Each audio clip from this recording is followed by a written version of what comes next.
First, we are changing the mindsets.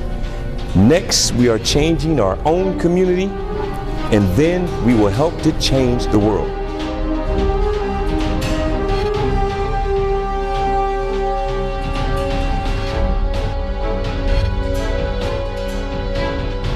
On behalf of Skid Row's community's residents, I thank you for taking an interest in our community's concerns. First, I would like to start by sending our collective condolences to all those that lost their lives or lost a loved one in some way that was connected to Skid Row. In December of 2012, an event called the National Homeless Persons Memorial Day was held in Skid Row. Over 100 names were read aloud. There were also over 100 names read aloud the year before. To put that in proper perspective, Skid Row is a 50-block community with over 100 persons dying within said 50 blocks. That is more than 2 people per block that died 2 consecutive years in a row. Now, I can't speak to the death ratio prior to that because that information is not available at this time. Yet and still, that is an extremely high number of deaths for an area that is arguably the worst neighborhood in America. But what can be safely assumed is that because the Skid Row environment has consistently existed in the same deplorable conditions for decades, the 2-to-1 death ratio that I speak of can be extended far back many, many years beyond these 2 on an equivalent, if not increased to a much worse or even higher number of deaths to the homeless folks sleeping on the streets, even during the cold and rainy winter seasons, and also the residents living in the SROs, of which many of them in older buildings have been identified to reside in buildings that have severe mold. Of the 2 years that we know of, while both had a ratio of more than a 2-to-1 margin, 2011 was closer to a 3-to-1 death ratio. So what are the solutions in place to cut down on these unfortunate deaths to folks that either don't have any health coverage or for various reasons don't make consistent visits to see healthcare professionals? Apparently, the Skid Row nonprofits don't have the answers. But next year, in 2014, the Affordable Care Act goes into effect. No community will be better served by this than Skid Row. So on behalf of the Skid Row residents, I thank the Obama administration for their collective efforts to help every single American, especially us all the way down here in Skid Row. But please be reminded, that starts next year. So this year, in 2013, we have to unfortunately anticipate another tragic year with well over 100 deaths. That's not coming from me, but our most recent history shows this to be true. Now, for those that don't really know too much about Skid Row, please allow me to introduce it to you in this manner. Skid Row, downtown Los Angeles, California, USA, planet Earth. In reverse, that's planet Earth, USA, California, downtown Los Angeles, Skid Row. Skid Row is on downtown Los Angeles eastern side, 50 blocks. That's 3rd Street to the north, 7th Street to the south, Main Street to the west, and Alameda Street to the east. These borderlines are judicially supported by the 9th Circuit Court of Appeals. While there are many different entities that continue to tamper with our borders, officially it's the 50 blocks that I just described. Some folks aren't even aware that they either live and or work in Skid Row. Some say it's because they call it gentrification. Others call it the revitalization of downtown Los Angeles. They try to change the name and the borders in order to disassociate with our community. For the record, Skid Row has been here for well over 100 years. No matter what you call it, on the totem pole of life, Skid Row has always been on the bottom. It's where society's unwanted go. The modern day Skid Row started taking form in the late 1970s, but Skid Row's history dates back many dozens of decades before that. The obvious question at this point is, why has Skid Row continued to exist like this for so long? After many years of research, I have come to the conclusion that Skid Row's infrastructure is completely out of whack.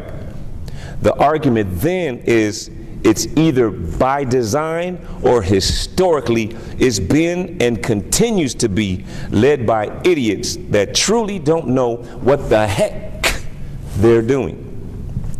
Either way, it is always the people that live here who suffer. There are reported 70 nonprofits connected in some ways to Skid Row, many of which are faith-based organizations. So at 50 blocks, that's more than one nonprofit per block. They all write grants and receive funding, which also includes American taxpayers' money, your money. Plus, they also accept your direct personal donations, which again is your money. In fact, homelessness in America is a multi-billion-dollar industry, for the nonprofits, that is. Yet and still, homelessness, poverty, and mental illness is at an all-time high. I'll take it a step further and say the way Skid Row is being operated is as if they don't want homelessness to end, because they'll lose all that funding. If they end homelessness, they also end their funding. But if they let homelessness continue, they will continue to receive funding. Now, according to that scenario, who needs who more? It seems to me that they would need us more than we need them. There are countless residents in Skid Row that would prefer to just get rid of this whole batch of Skid Row nonprofits and bring in a whole new batch. Start all the way over. That way, we can all redesign the Skid Row infrastructure with a model and methods that make more sense and would coincide with the rest of downtown's new revitalization efforts, and would also be more feasible to execute, instead of the traditional act of piling so-called solutions on top of each other that never work over and over again. We should do away with the old and outdated infrastructure that currently exists and replace it with a brand new modern foundation that would be more effective, more efficient, and better serving, which therefore would make it more feasible for all of us. And let's face it, at the end of the day, we all have a vested interest in Skid Row, whether it be physically or financially. Allow me to take a moment to share with you a couple of scenarios that would give you a better understanding of what we're talking about.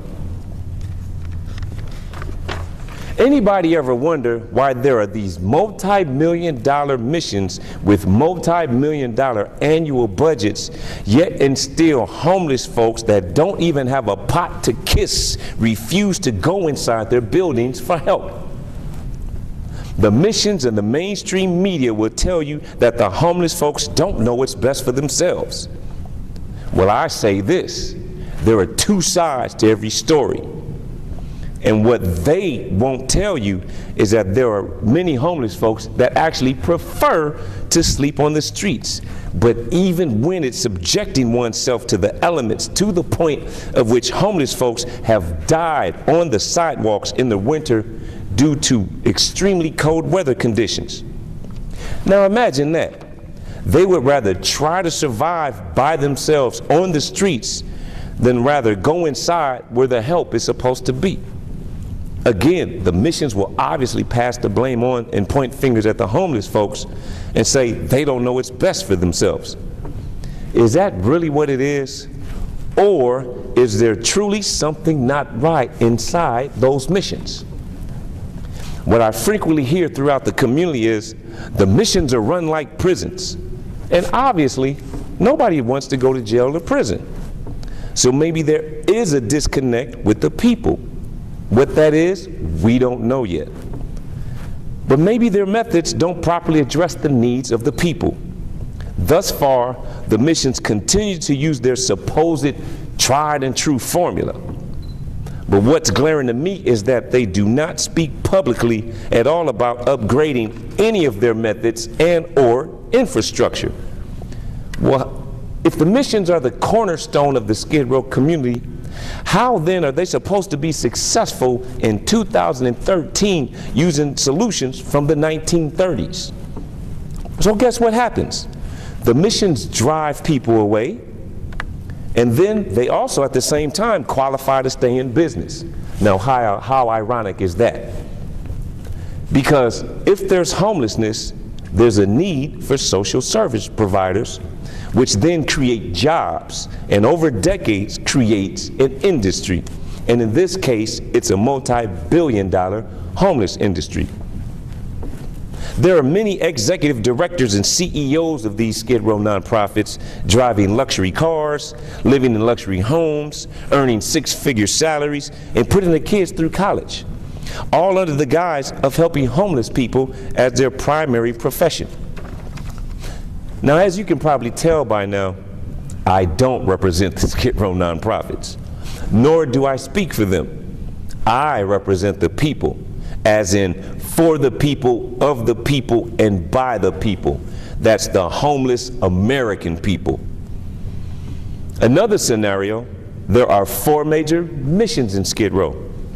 The Fred Jordan mission has existed for 65 years. The Los Angeles mission has existed for 76 years. The Midnight Mission since 1914. That means they'll reach their 100-year anniversary next year. And the Union Rescue Mission since 1891. That's well over 120 years. Well, every year, Fred Jordan Mission has a back-to-school event where supporters such as Nike and Foot Locker and many other corporations all come together to help the kids prepare to go back to school by giving them donated backpacks full of paper and pencils and erasers, and also shoes and jackets and clothes, and even more. A wonderful thing, right? Then the mainstream media blast this story all over the news of how as many as 10,000 kids and families were helped. Still a good thing, right? Yeah. But what they don't tell you is that there are 0 family housing units in Skid Row. So where are those 10,000 kids and families coming from? Because they don't live in Skid Row. In fact, most of these families line up on the streets and sleep on the sidewalks for days ahead of the event with their children for this much needed giveaway. Now let me be clear. I do not have a problem with the poor families coming from nearby communities such as Boyle Heights, East LA, South Central LA, and all the other places that they themselves had declared that they come from. What I do have a problem with is these poor parents having to drag their children all the way to Skid Row and be forced to sleep on the streets in Skid Row just to be able to be in a position to receive a helping hand. Now, surely the Fred Jordan Mission could go to their communities, East LA, South Central LA, or wherever else these poor families are coming from. Now, the true question is, why are they using Skid Row's name and location to execute this sneaky and inhumane tactic? Folks, I'm not making any of this up. Please feel free to be my guest and check it out for yourself. Now, I know if this information is brand new to you, you're probably feeling trouble right now and maybe even a little dizzy. But just know that there are so many more issues and concerns, we could actually be here all night. Seriously, folks. Just recently, the 2013 homeless count took place. And this is another example. While we appreciate all of the volunteers that came to Skid Row to count, please understand that while the homeless count sounds like a good concept on paper, In reality, it is severely flawed, and over the years, we have been speaking directly to their lead organizers, telling them that they need to immediately make changes in order to save lives. But our collective efforts continue to fall on deaf ears. The lead agency of said homeless count is LAHSA, the Los Angeles Homeless Service Association. They are a collaboration of both the City of Los Angeles and the County of Los Angeles. Every time I speak about this, folks always ask me, well, what are some of the flaws? I'm glad you asked. First, let me give you a brief background. The homeless count is conducted every 2 years, around the end of January. So the last count, since this is 2013, happened in 2011. While the count happened in January of 2011, the first numbers weren't even released until October in 2011, almost at the end of the year. Now, if there was any kind of a sense of urgency, I wonder how many of these over 100 folks that died in 2011 in Skid Row's lives could have actually been saved.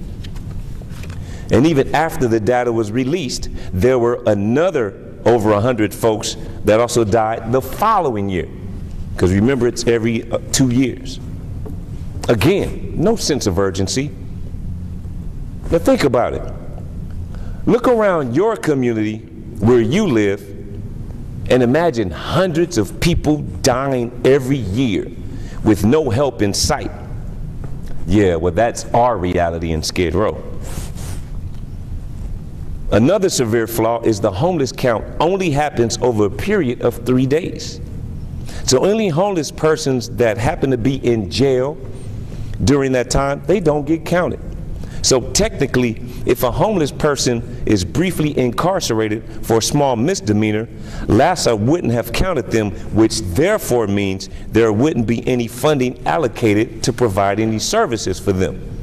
So then, any services that they do receive end up taking away from someone else's services. And in the end, the help for the homeless always comes up short. After that, the Skid Row nonprofits and social service providers cry about how they don't have enough funding to help all of the people. Well, whose fault is that? It's definitely not the homeless person's fault they weren't counted, and it's not the fault of the governmental agencies that allocate the funding to them. So who's left? It's them, the Skid Row nonprofit social service providers. And while this information may be new to some of you, it's definitely not new to them, because we've been speaking out against these issues and other flaws for years. And they still have failed to change anything. Yet and still our fellow residents continue to die in alarming numbers. So how are the homeless being helped? Apparently, the two top solutions to ending homelessness in Skid Row is death in jail. Now, please don't be fooled when these nonprofits hit you with the constant barrage of trendy buzzwords like ending homelessness. Well, what does ending homelessness look like? Anybody seen it? I know you probably heard it, but really, what does it look like? To me, it's kind of like Bigfoot. I mean, sure, everybody's heard of it, but nobody's really seen it yet. All I see is when one person is no longer homeless, another person just takes their place. So technically, homelessness never ended. It simply transferred from one person to the next. In order to truly end homelessness, you must completely break the homeless cycle for generations and for a substantially extended period of time. And based on the current infrastructure that is in Skid Row, the system is non-conducive to bring about the significant and permanent change that I speak of, which is exactly what we so desperately need as a community. And when I mention ending homelessness, I can't help but think of the Home for Good folks. You know, that's a collaborative effort between the United Way and the Los Angeles Chamber of Commerce, who joined forces to create the Los Angeles Business Leaders Task Force on Homelessness. Now, there were millions of dollars that were pledged by entities such as the Hilton Foundation and many others. They all held a huge press conference in November of 2010 to publicly announce that they would end all homelessness in Los Angeles in 5 years. It's now 2013, and they only have 2 more years left, and they still haven't done anything yet. They haven't bought any land, they haven't built any housing, they haven't refurbished any pre-existing residential buildings, nothing. Now, absolutely nothing that would constitute a true and sincere effort to end all homelessness in 5 years has been done. So in essence, they publicly lied directly to the face of each and every single person that is either homeless, was recently homeless and is struggling not to fall back into homelessness, and also every single individual or family that may be on the verge of becoming homeless, including homeless vets and homeless teens. I spoke out directly to them on behalf of all homeless folks and got right in their face about this. I asked the hard questions. They tried to explain it away. I wasn't about to accept their fluff. Then, I'm sure as heck not gonna accept their fluff now, and I guarantee you that I won't be listening to any of their fluff 2 years from now when they fail to deliver on their promise. And I mean fail miserably. But don't get me wrong, I truly want them or anyone else to end all homelessness, not just in Los Angeles, but in all of America. If it was the truth and they were sincere, I would unquestionably support it. But it isn't, and so I don't. Over the years, they've contacted me on several occasions, asking me to meet with them so they could share with me in detail. I told them no every time. I don't want to hear that fluff. But finally, I told them, sure, I would meet with them. But first, they would have to publicly apologize to all of the homeless folks for lying to them about ending all homelessness in LA in 5 years. They wouldn't do it, so we didn't meet. But don't worry, Skid Row, because in 2 years we will get that apology. Mark my words, in 2 years, Home for Good will publicly apologize for failing to end all homelessness in Los Angeles in 5 years as they first promised. And even though it's totally disrespectful, this is how silly their efforts have been thus far. Now, for the past 2 years, they even went out to get Kobe Bryant of the Los Angeles Lakers in the NBA to lead their annual event where they walk to end homelessness. Now, I know Kobe Bryant is a talented basketball player. He even once scored 81 points in a single game. But even he can't end the vicious cycle of homelessness. Yet and still, they fooled thousands of folks. They encouraged thousands of folks to join them and walk. And I don't even care if it was for 1 mile, for 10 miles, for 100 miles, or 1,000,000 miles. It is literally impossible to walk and somehow miraculously end all homelessness. Now, I could understand walking in obesity or walking in polluted air, but walk and end homelessness, those things don't even go together. It boggles my mind every time I hear this. To all you folks out there that keep showing up year after year, please understand that you are only walking with Kobe Bryant and you are not ending homelessness. And I don't want to hear that stuff about raising awareness. People already know about the hungry kids in Africa that are dying from starvation. Folks already know about AIDS and HIV.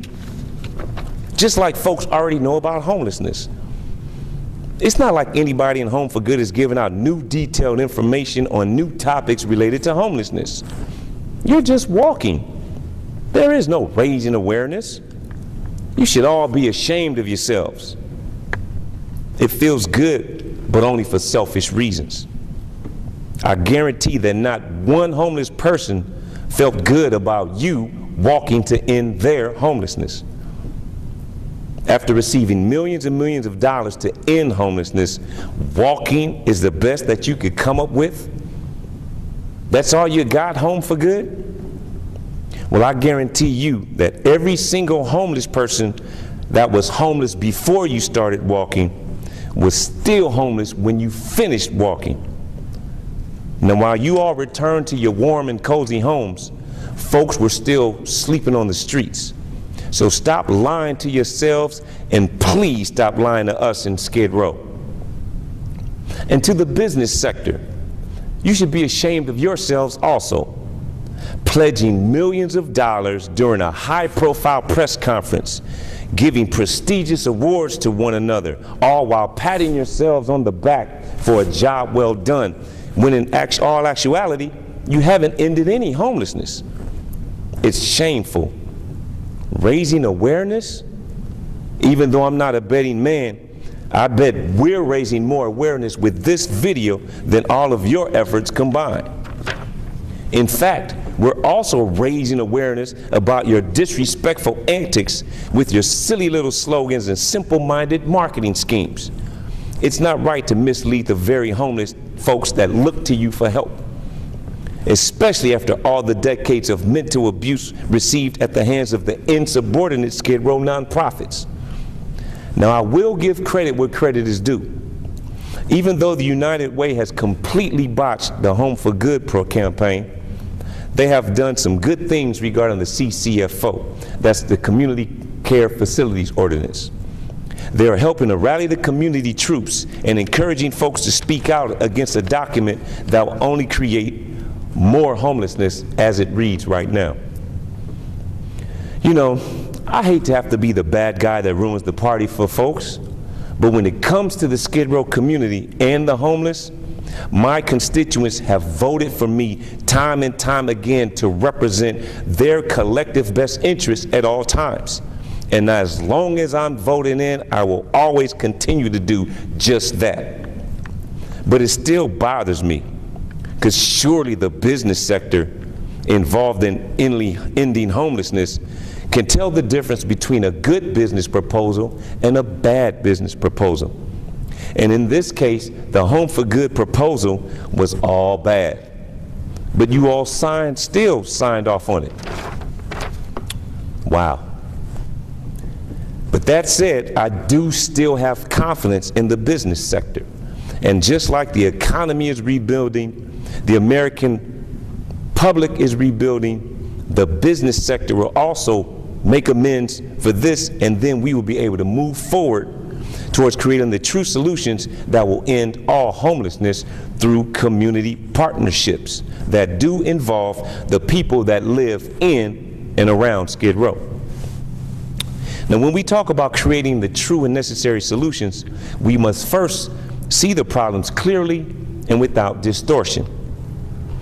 While Skid Row in downtown Los Angeles is known as the homeless capital of America, homelessness exists across the United States. In fact, homelessness is so widespread, if it were a disease, it would qualify to be declared an epidemic. I say this because historically in this country, if such a significant ailment that affects millions of Americans continuously for decades with no sign of ending or even slowing down were to exist as it does, the natural sense of urgency would instinctively kick in and the process of elimination would begin. But after all of these decades, homelessness has not yet been eliminated. In fact, it has actually been allowed to fester and expand. There's only one conclusion that can come from this. As long as people suffer from homelessness, there will always be a need to help them. Because there are millions of homeless folks in America, millions of jobs are therefore created to help them. That means homelessness is indeed an industry. And with the American economy in need of jobs, the funding for the homeless industry will continue in order to keep people working, not necessarily help the homeless. Ultimately, that means there is a fence with two sides. One side is the homeless folks that need help, and the other side is the working folks that work in the homeless industry under the pretense of giving help. At this point, each and every one of us must ask ourselves, which side of the fence am I on? Well, I know which side of the fence I'm on, and I represent the people, as in we the people. I always have, and I always will. Now, with this speech and all of our other Skid Row State of the Union addresses, my primary purpose is to speak to my constituents directly, and that's the residents in Skid Row. But at the same time, I also know that I'm speaking to those on the other side of the fence as well, many of whom have intimated to me off the record that they commend our efforts and encourage us to continue to fight for the people. To them, I say thank you for your words, because they give confirmation to exactly what we intend on doing. Leading by example, motivating the masses, and doing things the right way. And in doing so, it gives me great pleasure to announce that the Skid Row community has created its very own positive movement, and it's defying all odds.